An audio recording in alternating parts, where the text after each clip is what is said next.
that the sun shines down its power to all the world and makes the wind blow strong as it will. So lovely earth can stay lovely still. Hello, ladies and gentlemen. This is Energy Week with George Harvey and the famous Tom Fennell. In the flesh. In the flesh, who comes in to assist. He does more than assist. Every day, I push the button. He pushes. He does the heavy lifting. Yeah, he's the engineer. He's the guy who reads all those articles in detail so that, they... I got to keep you honest. That's right. Every day I go down to the internet and I take a look at what's going on, look at the news. I usually look at headlines of 300 or 400 articles, and I put the 10 or 15 that I think are the most interesting together, each one in a synopsis of about 50 words, 55 words, with a link to the original, and I post these at my website, geoharvey.wordpress.com. And if you hear about an article that you want to read about, that's the place to go, because you can just go there and you're. Is there a reason why you're on the camera? Yeah, I'm just going to mention that. Oh, okay. We don't have enough time here to go into these articles Absolutely. in depth. And some of them are really well worth going into in depth. They are. And if occasionally I might mention that in the article, but if you see them, just look up Geo Harvey and click on that. That's right. Because some of these things just contain some so of them much are information. just so full of information. This is from the Natural Resources Defense Council, August 4th. Picture coming up.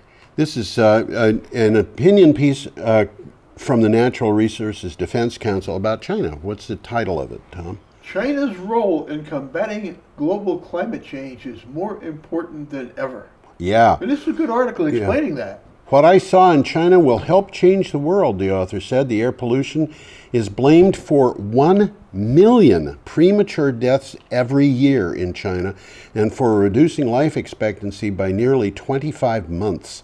China alone accounts for 27% of the global carbon footprint, but the country is doing a lot to fight climate change. Well, I got a few of the things China is doing. I'll read them off. Oh, okay. Okay, they're leading the world in clean power development from renewable sources like wind and sun. They're investing double what the United States is. China has built the world's largest high-speed rail system. Yeah. And we don't realize how much pollution airliners cost. Yeah. And if we had a high-speed rail system where you could get from Boston to New York by rail as fast as you could get there by plane. Yes. Which is totally possible today. Absolutely. We'd save an enormous amount of money. I used to live in Winchester, New Hampshire, just across the river from Brattleboro, and I worked in Washington, D.C., and I would commute down to Washington by rail. Which is a nice ride, but it takes a long time. Once a month. Sorry about that. And I'd come back for a weekend and then go back down. And that commute, I calculated the amount of time that I would save going by air, including into the calculation the amount of time that it would take for my son to take me to the airport and drive home. That's part of the deal. Pick me up and drive home. And it turns out that the total amount of time saved by going by air was about 2 hours.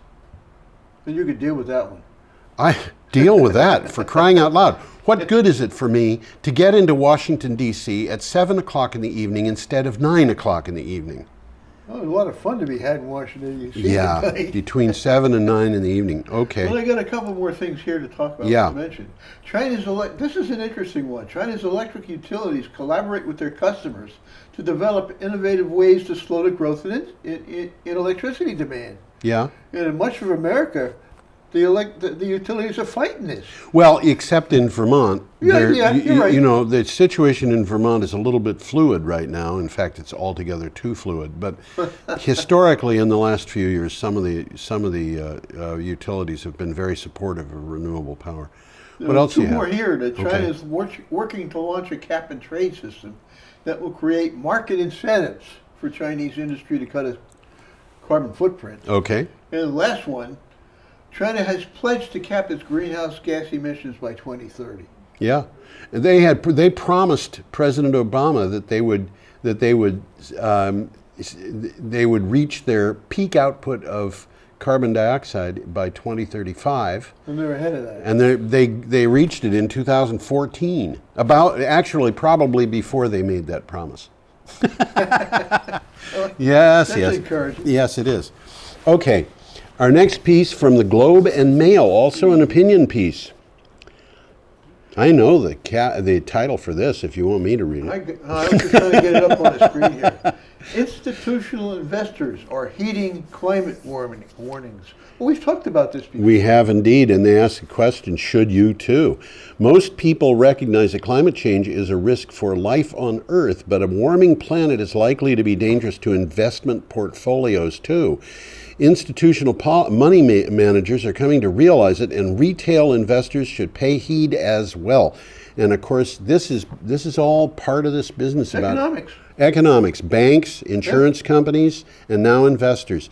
They are going after the idea of climate change. It is putting them into a position where their portfolios could be wrecked. According to this article, the genie is out of the bottle. Yeah, and it's something investors now have to consider, and yeah, they are. This is capitalism at work. Yeah. Against capitalism. You've got one side in the dinosaurs that have not adapted to the new environment. Wow, thank you. They're still trying to do business the old way. They're not going to be very successful. Yes, although Beth Pearce is still going to be Beth Pearce, the woman who's running for treasurer of Vermont who doesn't want to divest of fossil fuels. Right. Sorry, I'm a little slow this morning. That's okay. We had a primary election last Tuesday, and Beth Pearce won the nomination for the Democratic Party. Chances are she'll win in November, but you never can tell. Okay. Well, let's move to California. California Environment and Energy Publishing came up with a piece about California. California issues the first in the U.S. compliance plan. This is interesting. Yeah, California is the first in the country to publish a draft blueprint for fulfilling the EPA's Clean Power Plan for cutting existing power plant emissions. The state's landmark cap-and-trade program for carbon emissions and proposed amendments to extend that system will be used for compliance. In other words, when the EPA said they needed to have these plans put together, California was basically already there. Exactly. Although California, ladies and gentlemen, was a little bit behind Vermont, because Vermont doesn't need to do anything.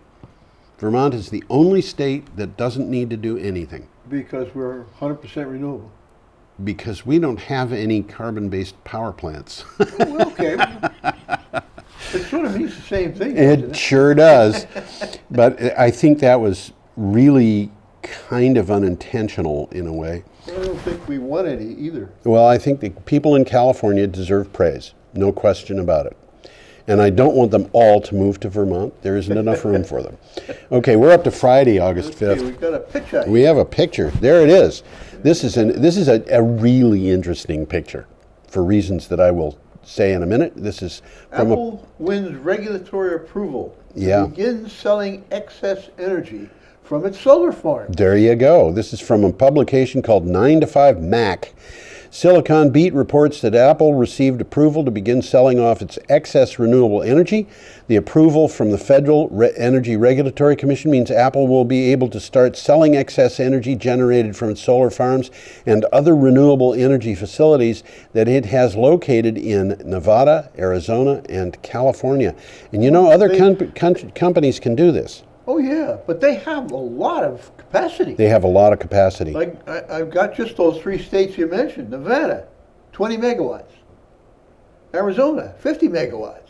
California, 130 megawatts. For a total of those three states, if you add 200 megawatts. Yeah, if you add those together, that's almost as much as the state of Vermont used to buy from Vermont Yankee.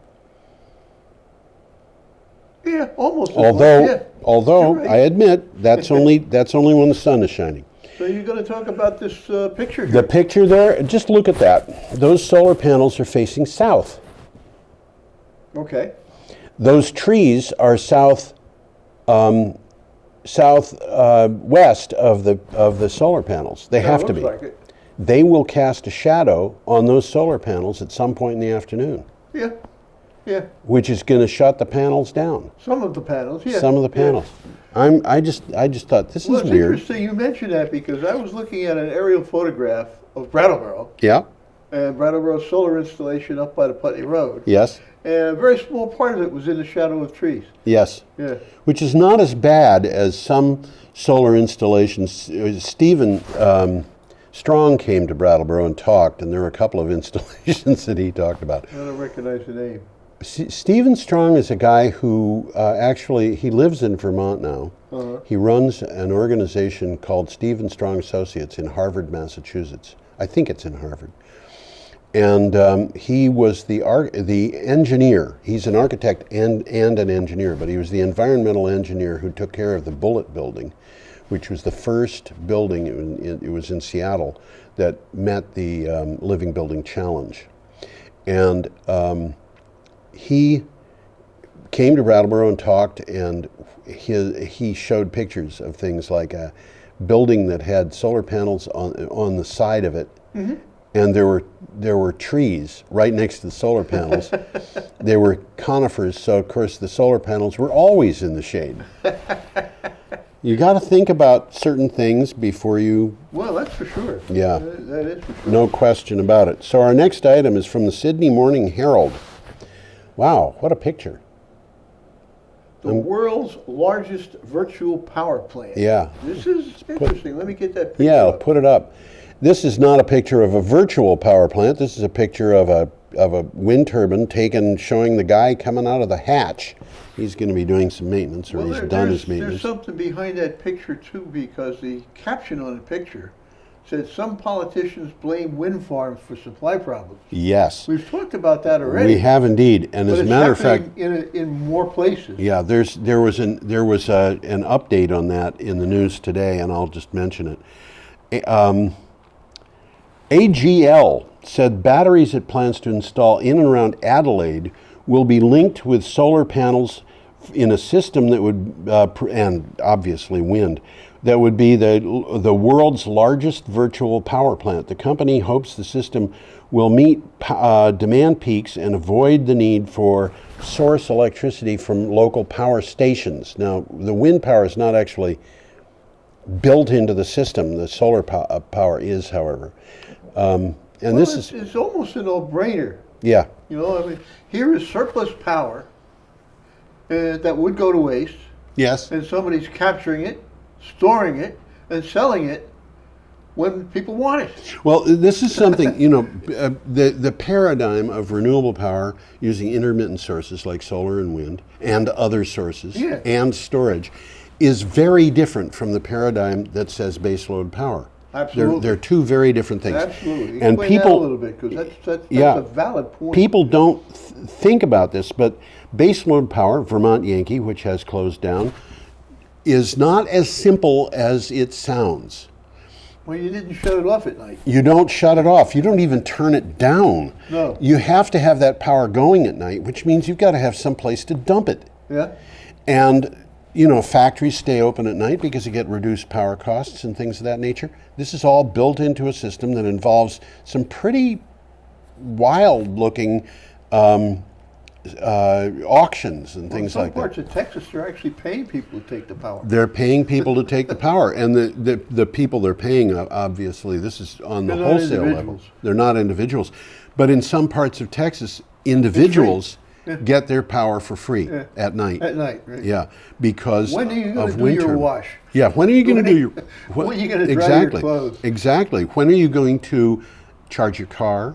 Absolutely. Charge your battery that you use the rest of the day? The amount of power that you can have at night, 9 p.m. to 6 a.m., in some of these utility deals in Texas is unlimited. You can take as much power as you want for free because it comes from the wind. If you sign up for the wind sounds like a program. good deal to me. Sounds like a good deal. Okay, should we go on? Let's move on. This next one is this is a biggie. Yeah, Think Progress is the source of this. Nuclear power is losing money at an astonishing rate. At an astonishing rate. Half of the existing nuclear power plants are no longer profitable.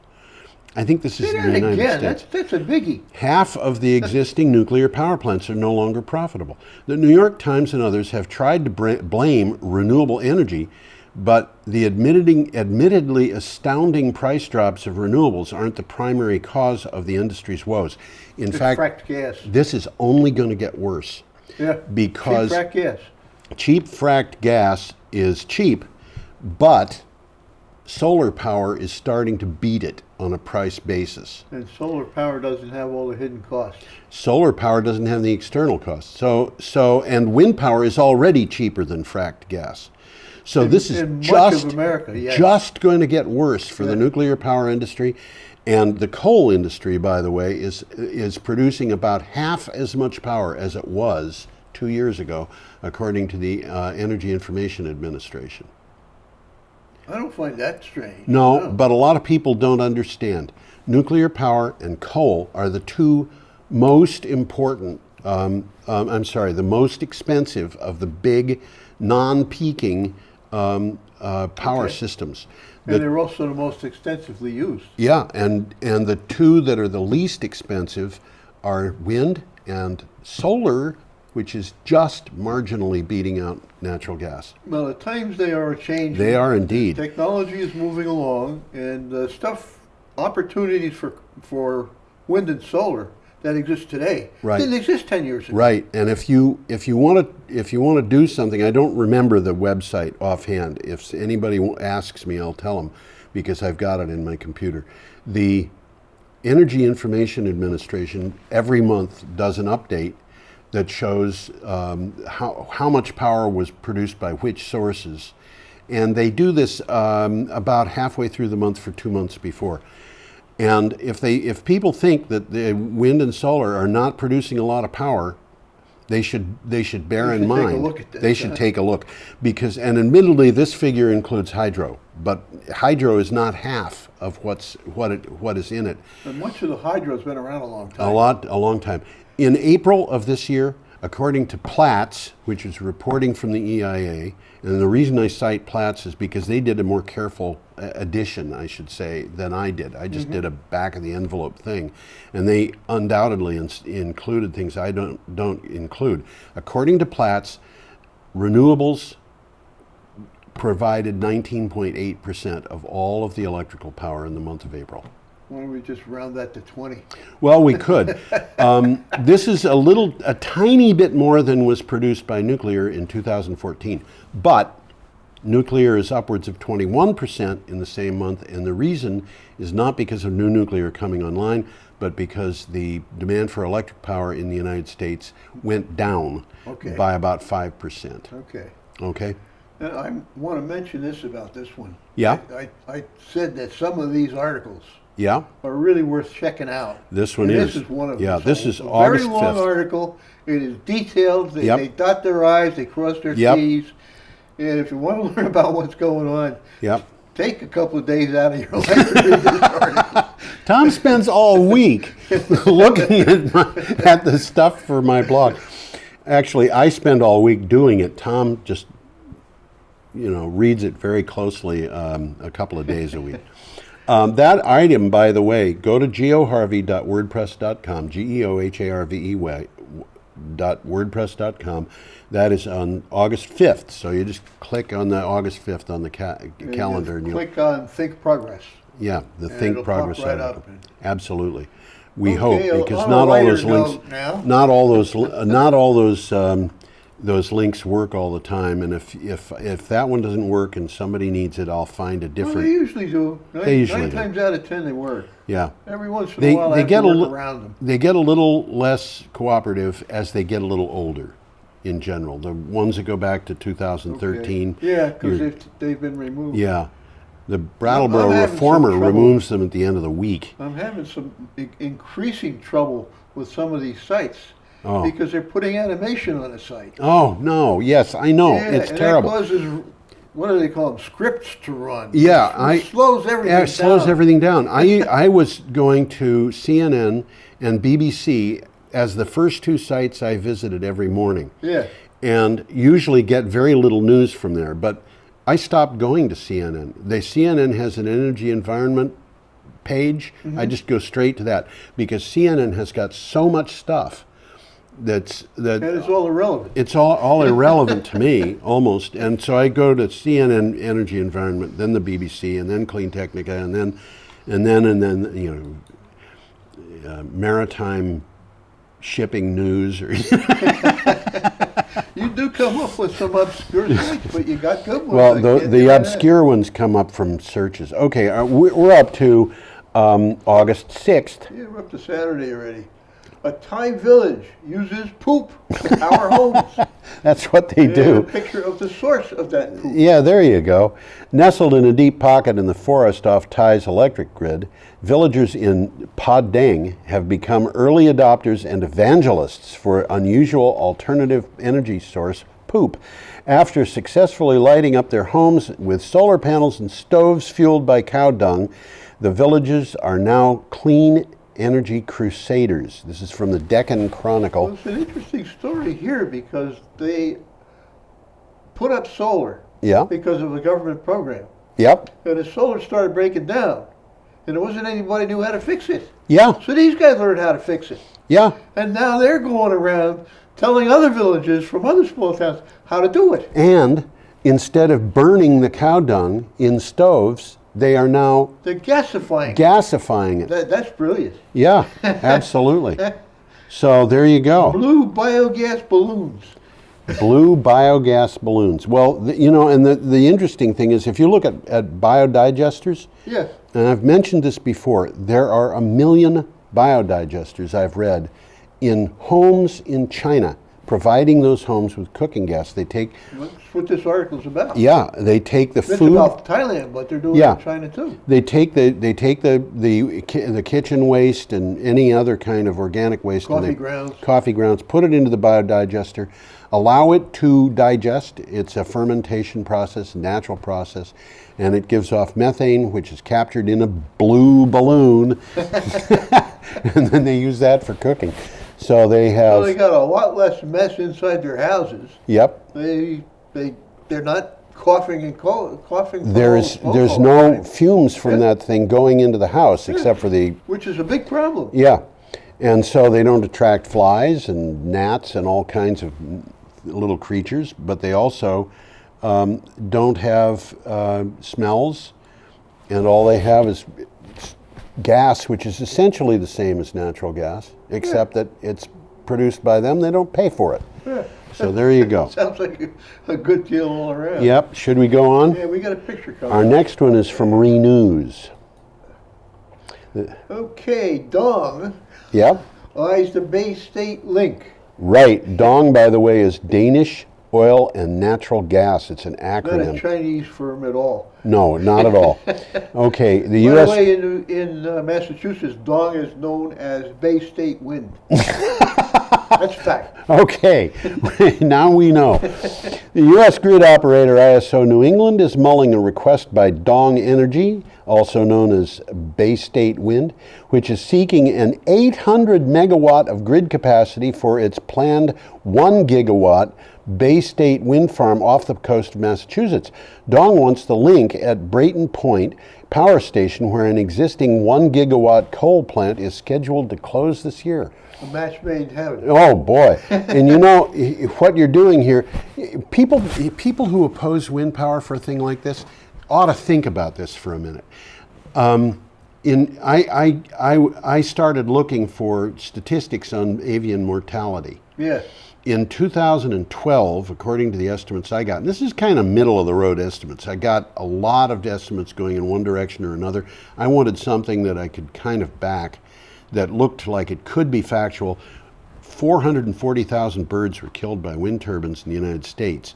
Now, what I've seen more recently is 500,000 birds last year. This sounds like it's probably consistent. And so I thought to myself, all right, so they're estimating this.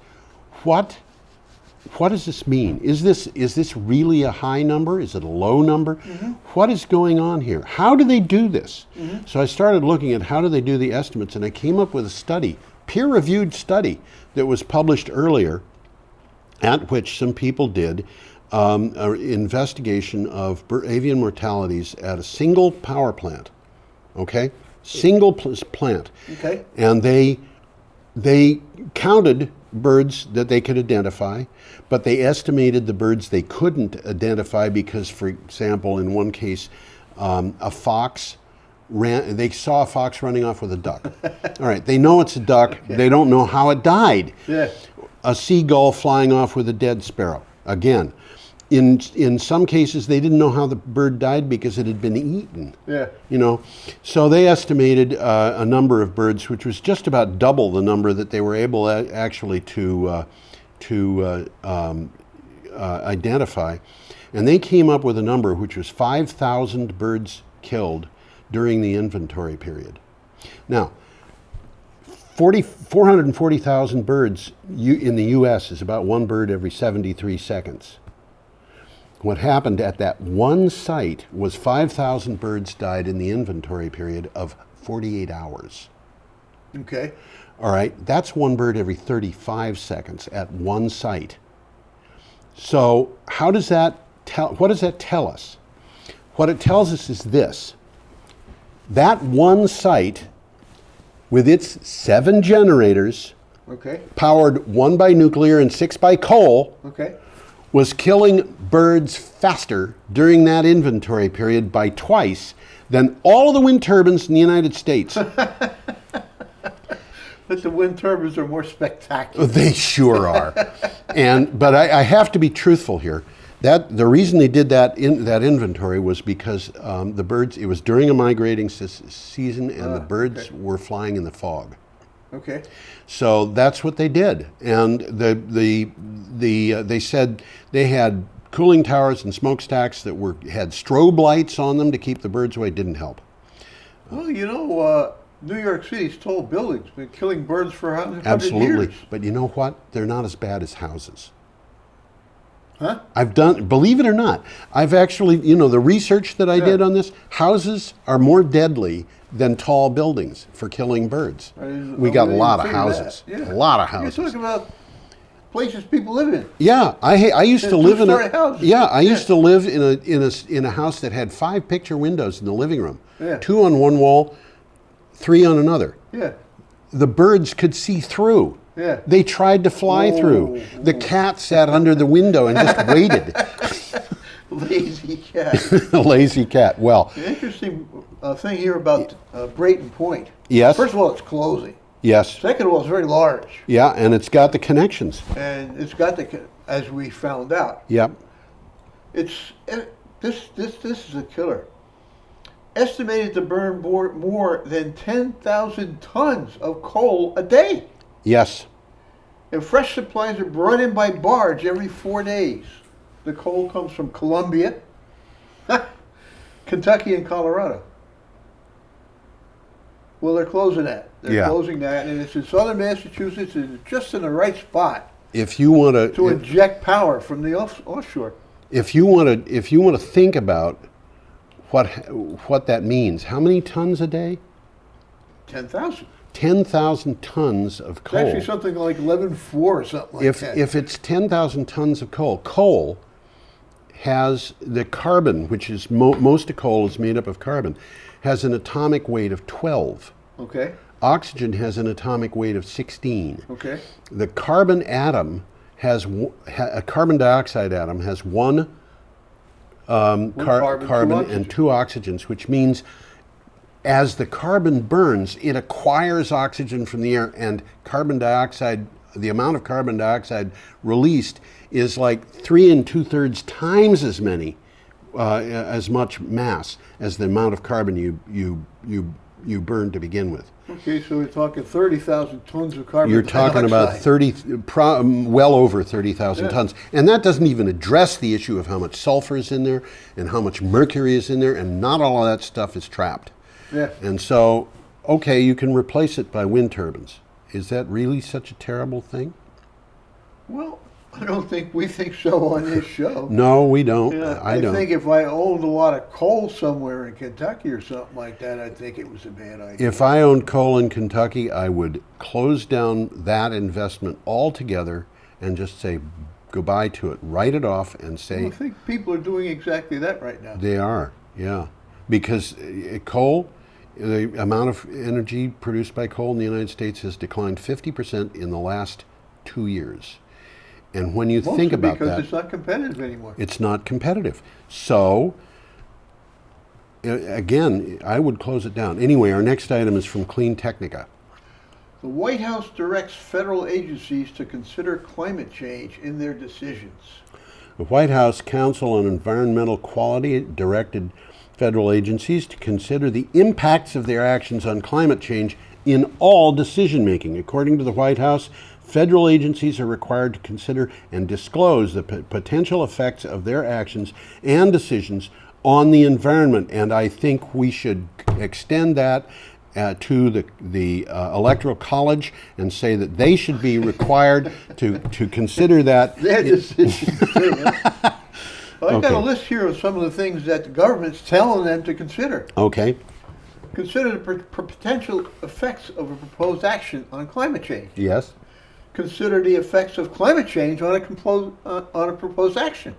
Okay. Okay. Good idea. Yeah. We've got those Navy docks that are going to be, their height above high tide is getting lower and lower because the tide is getting higher and higher, and the Navy is saying, wait a minute, how long are these going to be useful?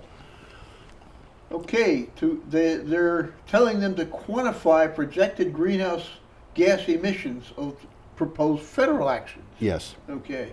Determine the appropriate level and the extent of analysis required to comply with NEPA. Yep. National Energy Policy Administration? I don't know. Acronyms get me. Consider alternatives that would make the action and affected communities more resilient to the effects of changing climate. Yep.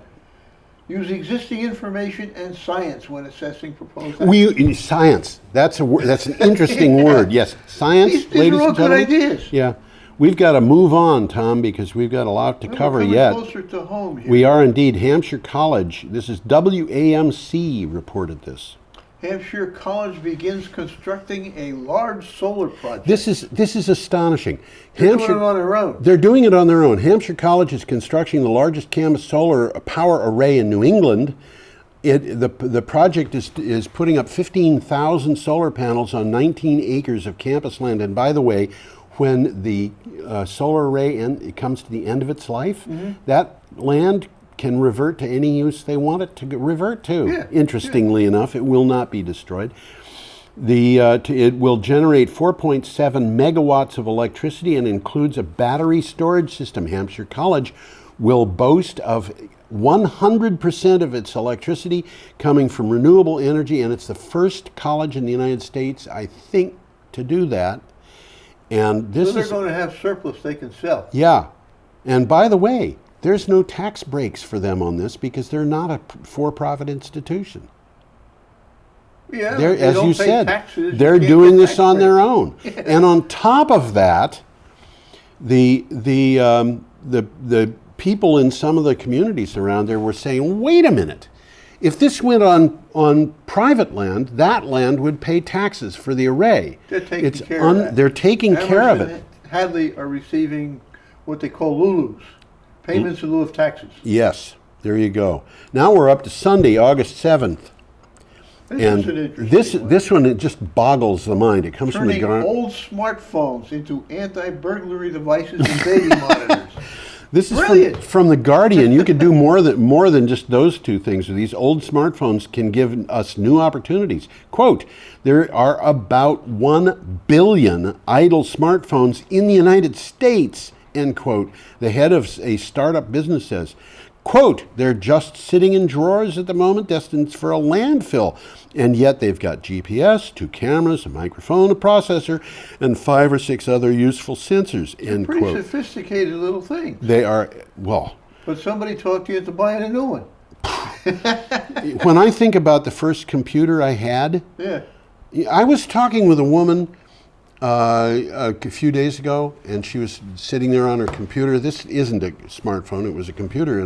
But we were talking, and she mentioned that her computer had a terabyte of storage. Yeah, you've talked about and that. I said, A terabyte of storage, when the first time I was using a computer, would have cost $3.2 trillion. She thought that was very funny, but it's true. Yeah, it is. They used to joke about it being $1 a bit. Actually, that computer, I think it was 40 cents a bit, but even so.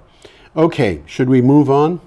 That's a very, it's kind of intense. Might as well. I mean, we could WM, I would go back and suggest to people. Look at the picture there. I didn't even put the picture up. Put the picture up, yeah.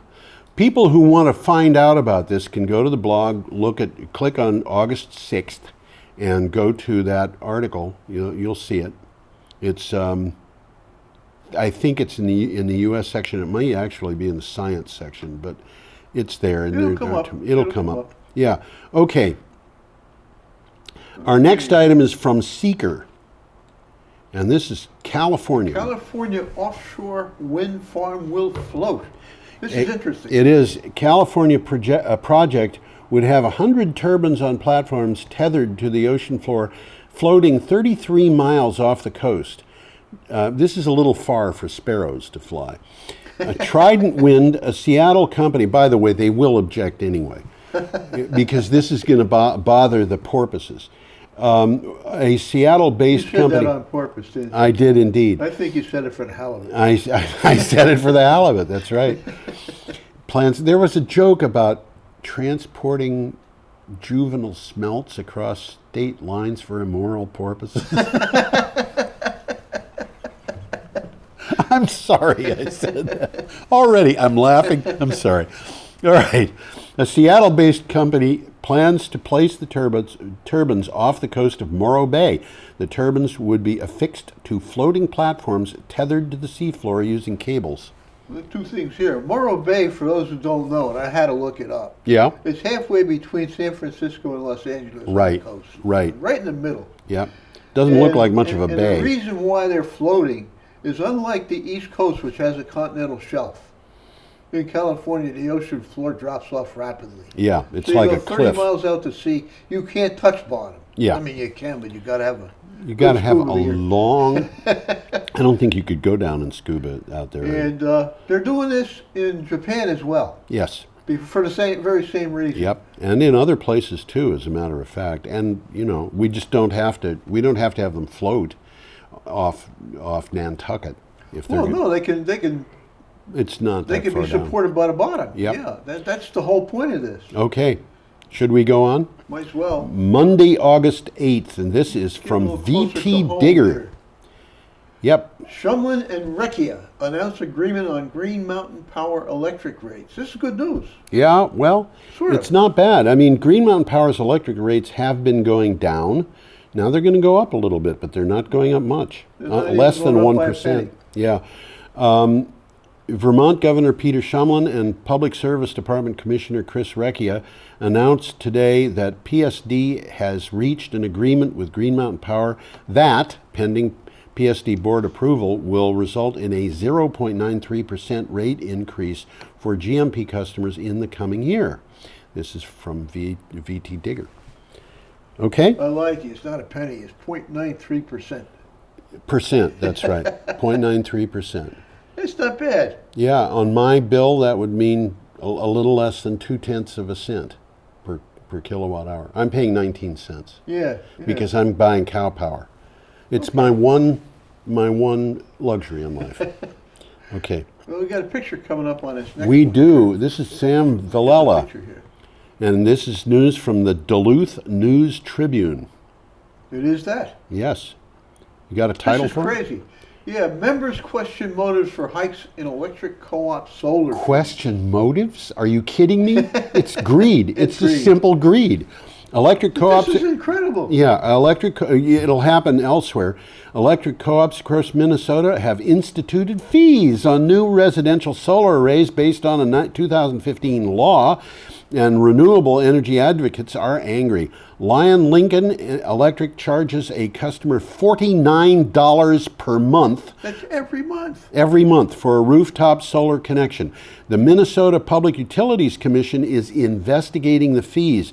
This is $47 extra in New Mexico. The utilities were suggesting a fee for connecting rooftop solar of $100 a month. We talked about that. But that was squashed. It was squashed. This one will be squashed too. Well, I think it probably will be.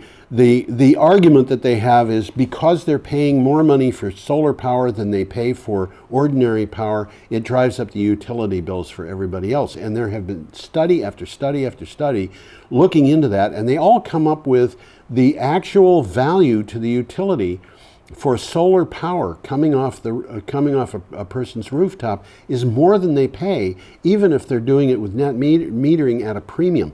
In Vermont, it's 19 cents per kilowatt hour. I pay 19 cents for cow power, and that's what I'm buying. Mm-hmm. And Green Mountain Power is just selling it to me for the price they're paying. Well, that's fine, except for one thing. That time of day, power is expensive. They have paid a good deal more than that. So, should we go on? Yeah, I think we can. Okay, Tuesday, August 9th. This is from The Guardian. This is another article. There isn't a lot in this article, but we talked about this a lot. Yes. EDF decision. Oh, sorry. Got to get you up there. I don't have to be up. We can put both of us up. It doesn't matter. Put us up. I think we're kind of bored with the picture that is in the background now, but that's okay. It's our smiling faces you want to see, I'm sure. Go ahead. EDF decision on Hinkley Point should be declared void, says French union. The French trade EDF unions. is the Électricité de France, who is a participant in this. And the unions are big holders of EDF stock. Yeah. And by the way, the socialist government of France is another big holder, and they said, maybe we shouldn't do this today. Well, let's read what the article says. Yeah, EDF's decision to invest in the 18 billion pound Hinkley Point nuclear power plant should be declared invalid, according to the unions. The unions at the French firm said senior board members knew that the UK government was considering delaying its final decision, but did not disclose this before the vote. And so they're saying the vote is invalid because Sounds like it is to me. It sounds like it is, yeah. And this thing is, there's been article after article after article coming out in opinion pieces and not so opinion pieces that are saying this thing just doesn't make sense. Well, it's we've too expensive. talked about that so many times. It's crazy. There's a one sentence takeaway here. Yeah. Critics of Hinkley have argued that it is not good value for money because the government is offering EDF, which is 85% owned by the French government, a price of 12 cents per kilowatt hour to provide up to 7 cents of the UK's energy needs. Now that's the wholesale cost. Yeah. And a wholesale cost right now is about 2 cents, 3 cents, 4 cents. So basically 12 cents is a huge amount of money. It's there's we're going to give these here people we don't money. even know. Well, again, I think the government of the UK is acting on behalf of big companies. I think that's they're quite moving obvious. toward fracking. They're moving toward nuclear. They are admittedly closing down coal-burning power plants, but well, they got a new prime minister. She might change things. It's going to be interesting to see. Going to. Yeah, it's going to be interesting to see what she's going to do. Okay. Let me get a picture up here. We have a nice picture here, and there are, I have been told, pretty girls in Ireland. There are. There are. Power cut on Aran Islands. Power cut on Aran Islands leads to new demands for renewables. This is from the Irish Times. The Aran Islands, by the way, are small islands off the west coast of Ireland. They're in Galway Bay. In Galway Bay, yes. They stick out there. It's an interesting thing about the Aran Islands. Yeah. The British never conquered the Aran Islands. They left them out there and said, we don't need them. So it is probably the most Irish part of Ireland. Really? Left. Everybody in the Aran Islands speaks Gaelic. Well, I believe it. Up until probably the turn of the last century, there was people there couldn't speak English at all. I had an ancestor who came from the Isle of Man, which is it's between... The other side. It's the other side. Yeah. It's about equidistant from Ireland, England, and Scotland, I guess. That's where the Manx cats come from. That's where the Manx cats come from, and he didn't speak English until he was 21 years old, and the only reason why he learned English was because he entered the Navy. Okay. Yeah. I can believe that. So, Anyway, and he became a poet who wrote in Manx and in English. Okay. And he was a terrible poet. Okay. A prolonged electricity blackout affecting two of the Aran Islands off the west coast of Ireland has given renewed impetus to making the islands carbon neutral and independent. Of course, it focused on independence. According to a local renewable energy project, the outage began when a submarine cable was broken on Friday and it lasted until Monday night. And of course, here's this young woman who is charging a cell phone or charging some other personal device using a solar panel that is downright tiny. You can see tiny it. Panel, yeah, right above her right hand there on that stone wall is she's getting solar power, and it looks to me like that panel isn't even pointed at the sun, to tell you the truth. But nevertheless, for the purpose of illustration, there is the solar panel. And one of the observations I have, and it's the title of this thing, says that a little power is better than none at all. They had a little power. They had a little power, and they were able to call, their relatives on other places because they had cell phones that had their batteries charged with the sun. If they had solar or wind on those islands, or even if they have sufficient agricultural production, and they probably could have biomass. It is big agricultural part. Some of these islands are amazing. We've talked from time to time about an island off the coast of Denmark called Samsø. Yeah. And Samsø is known for its potatoes. Okay. Its new potatoes sell in Paris for prices of upwards of $100 per pound. They must be good potatoes. Man. So the fact that they're on these little islands doesn't mean they're poor, but and I don't know enough about the Aran Islands to know what their economy's like, but it's very agricultural. And it's also interesting because of their position way out there in the sea. Yeah. They have a wonderful growing season. Oh yes. It's like better than Italy's. No, really, it is. Yeah, I believe it. It's like 11 months of the year growing You can season. grow stuff. The only problem that they'd have is never snows. Their daylight would daylight be is short. Yeah, they'd be shy daylight in the winter. But nevertheless, they're far enough north that cabbages will probably grow into being pretty gigantic in the summer. These would be like the legendary Alaskan cabbage that gets sunshine so many hours a day and winds up weighing 60 pounds. So okay, I'd like to go. What happened here was a ship that looks like it hit the cable. Yes. But it was the first time this happened in 20 years, so it's not a regular thing. Well, it's better to have submarine cable than diesel generators, but really, the cost of solar has gone down so much. The cost of wind has gone down so much. That should be pretty evident to the people who live on And they were out for a few days, Friday to Sunday night. Is that what it was? Monday night. I've been without power, as I've said a number of times, 4 times for upwards of a week in New England, and it is not comfortable. In the summer, it's not comfortable. We get so used to it. I mean, really. Yeah. Okay. We are to southcoasttoday.com. I think. Are we? Yes, we are. Okie doke. Energy bill puts wind in Massachusetts South Coast sails. Oh, yes. A festive feeling took hold as Governor Charlie Baker signed an energy bill that could launch an offshore wind industry in Massachusetts. New Bedford, once the home of whaling, is poised to benefit from offshore wind development, potentially at $113 million state-funded marine commerce terminal just inside the hurricane barrier.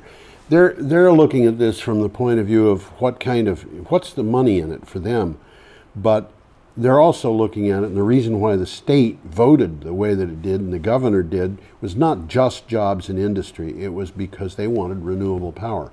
That's basically what this bill is all about. It's requiring utilities to buy turbine fuel power. Right.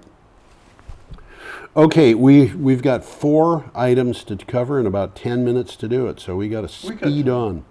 CNN brought us the next item, and this is kind of distressing. Yes, it is. Alaska has a record warmth this year. Oh, man.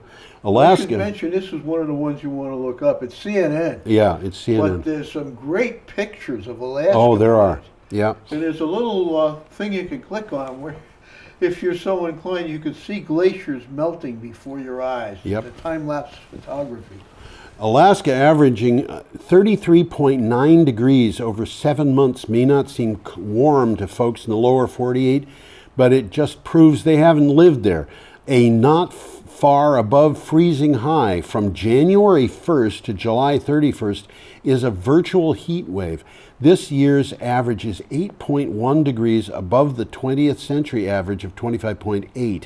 So far, 2016 has been the hottest year on record. Well, for the whole Earth on average it has been. But 8.1 degrees, and by the way, that's Fahrenheit, not Celsius. So, yeah. Okay. Well, 33.9 Fahrenheit Celsius would be quite a heat wave for Alaska in the first half of the year. It'd be quite a heat wave anywhere, really. 40 degrees Celsius is hot. Yeah. I've lived in 40 degrees. I was in Illinois when it was 37 degrees Celsius. I can believe it. And our refrigerator had warm milk in it that day. Couldn't keep up with it. Now, I got this from the article. It Yep. doesn't make any sense to me, but it's blueberries and raspberries in July? That's unheard of.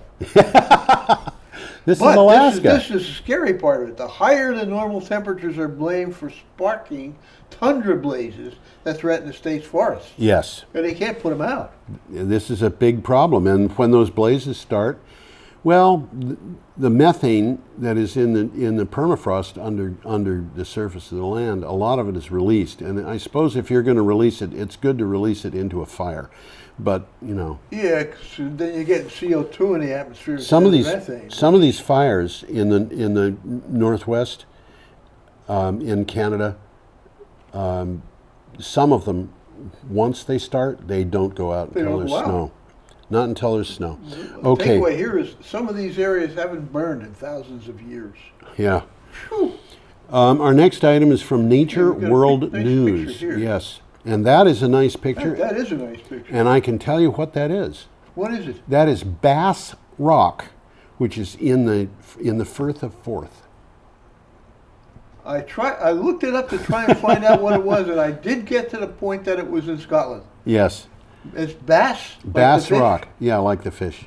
Yeah. Quite a rock, isn't it? It's if you look real closely, it looks like there's a lighthouse. There is a lighthouse on Bass Rock, yeah. And of now, course, how do you know that? Have you seen it or? No, I read about the fact that there was a lighthouse there, and I think that probably is the lighthouse, although it's lower than the height top of the rock.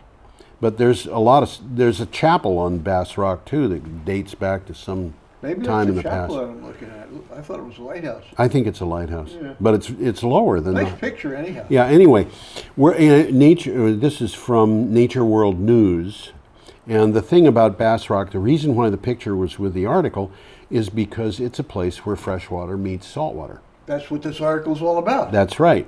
So what's the title of the article, Tom? Saltwater electricity. Yeah. Scientists create a more powerful source of blue energy. And blue energy describes osmotic energy. A team of international scientists from Switzerland and the United States developed a powerful osmosis power plant capable of generating more power than any osmotic power plant generator that has ever come before. Whatever that means. An osmotic power plant, here we get the explanation, creates power by use of a membrane that separates salt water from fresh. Nature World News, look it up, folks. Well, this is one of the ones you want to look up because there's a good video on osmosis. There you go. But unfortunately, the article talks all about osmosis, but it doesn't talk about how to generate power from osmosis. Well, that's the thing that was invented. They're hiding that one there. Well, if you can look up osmotic generation, I forget the exact name of the article, but there is an article on osmotic generation in Wikipedia. Okay. Okay. And I'm sorry I don't remember the name, but it's there. Our next item is from Clean Technica. Well, there's a quick takeaway. Oh, here. okay, go ahead, Tom. This is the one that really shook me up. Yeah. This new osmotic power plant is estimated to be capable of producing around 2 terawatts of energy. Yeah, if That's we a develop, lot of energy. it's a lot of energy. If we developed all of the available power sites completely. Well, that makes a little bit more sense Yeah. than the wording of the article. Yeah, But I know. That's 2 terawatts. They say this, the output of 2,000 nuclear reactors. Which is about 4 times as many nuclear reactors as have been put online to generate power. How many? 2,000? That's what this article says. Yeah, The okay. technology could generate great amounts of electricity all year round, and it could be placed in river estuaries, Yeah. which is what this is. And that's also about 200 times as many nuclear power plants as have melted down. Okay, Let's move along. let's go on. And our next item is from Clean Technica. The United States has 10 gigawatts of utility-scale PV presently under construction. This is amazing. New figures from GMT Research reveal that the United States currently has 10 gigawatts of utility-scale projects, solar projects under construction. In 2015, the entire U.S. solar sector installed a record of 7,286 megawatts, which is 7.286 gigawatts. That's for the whole year. Right now, we have 10 gigawatts under construction. In But 2000, this is 10 gigawatts just of utility scale. Yes. It doesn't count rooftop solar. which is typically about 80% of the size of utility scale. So if that typical number is accurate, then we'd have 18 gigawatts of solar under construction in the United States. I think it's rooftop like solar is probably not that big, but even so, this is amazing. In 2015, the country's utility solar sector grew 6%, but in 2016, the growth rate may be over 100%. I read 119%. 119, yeah. Okay, last item is from Utility Dive. Let's dive into this one. This Yes. is a good one. New law could give Massachusetts the 3rd U.S. energy storage mandate. Yep. Emphasis on the word mandate. Right. Massachusetts legislature passed a bill to make the state one of only 3 that have an energy storage mandate, and Governor Charlie Baker signed the landmark measure on August 9th. He should be doing a good job. Yeah. He's well liked over He there. is. He's one of the unusual Massachusetts Republican governors. Well, his mother was a Democrat. That counts. I was a Republican almost my entire life until the Republican Party left me and became the party of conflict among Americans. Massachusetts began paving the way for a more far-reaching storage policy over a year ago with an energy storage initiative. And this again is from Utility Dive. Well, we mentioned this one buried in something we already talked about. The law calls for long-term contracts for 1,600 megawatts of offshore wind power and 1,200 megawatts of hydropower or other renewables. They're saying you've got to buy it. You've got to buy it. How much battery storage is required here? It isn't battery storage, it's just storage. It's just storage. I don't have the number, but to qualify as storage under the law, a storage system must reduce gashouse emissions, Yes, cut demand for peak electrical generation, right. avoid new investment in generation, transmission, or distribution assets. Important. Very important. Yep. And improve the reliability of the grid. Yeah. It makes a lot of sense. There you go. Yeah. It makes a lot of sense. It makes a lot of sense. This is a requirement that's been around for a long time.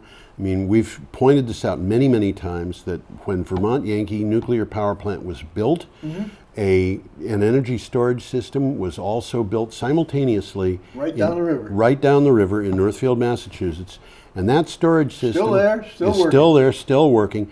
Vermont Yankee had an output of, as I recall, 540 megawatts, and that pumped storage system in Northfield had 1,080, just double the size. Just double. Yep. Yeah. It's the end of the road for us, ladies and I gentlemen. think we're finished. Goodbye till next week. Let's Tom, get put us up both here. up so that we can. There we go. I'm pushing the Bye-bye. wrong mouse here. Yep. We'll Take it talk easy, to guys. you next time. Gentle rains can fall upon the land, so lovely earth can stay lovely still.